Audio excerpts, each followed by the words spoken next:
નમસ્કાર દર્શક મિત્રો, નયા ભારત ન્યૂઝમાં તમારું હાર્દિક સ્વાગત છે। હું છું મંસૂરી શેરબાનુ।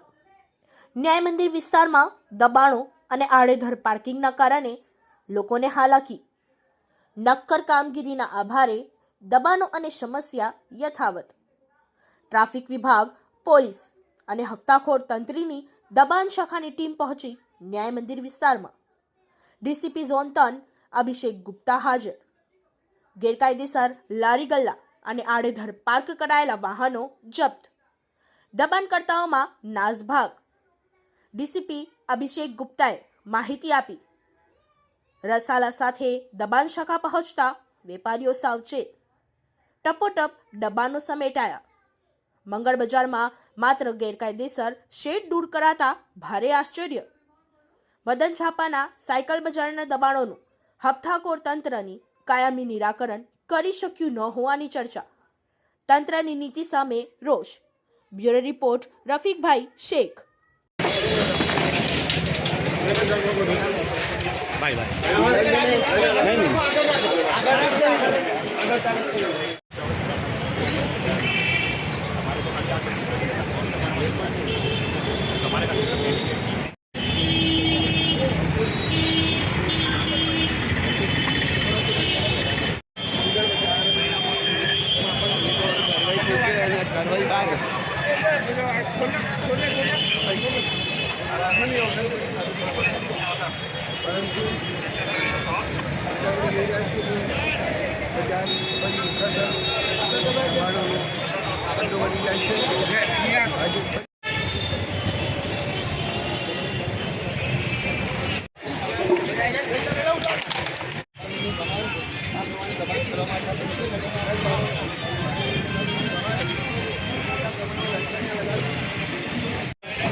તો અત્યાર સુધી જે માર્ગ પરથી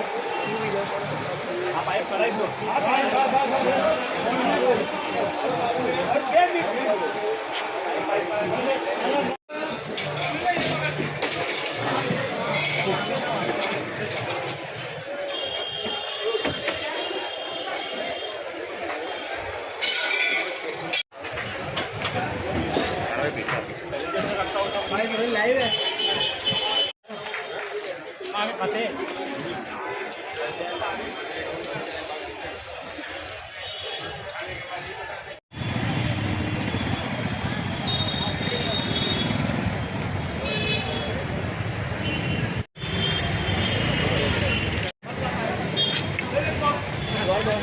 ભાગો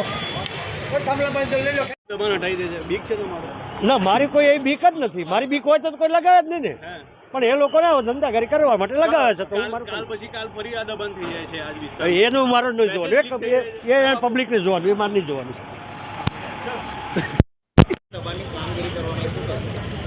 માંડવી ગેટ અને આની આજુબાજુના 4 ગેટમાં ઘણું બધું દબાણ આજે જોવા મળ્યું। તે બાબતે વાડી police station, city police station, Raopura police સ્ટેશનના માણસો તથા ટ્રાફિકના માણસો અને કોર્પોરેશનના સ્ટાફને ભેગા થઈને દબાણ હટાવવાની કામગીરી કરી રહ્યા છે।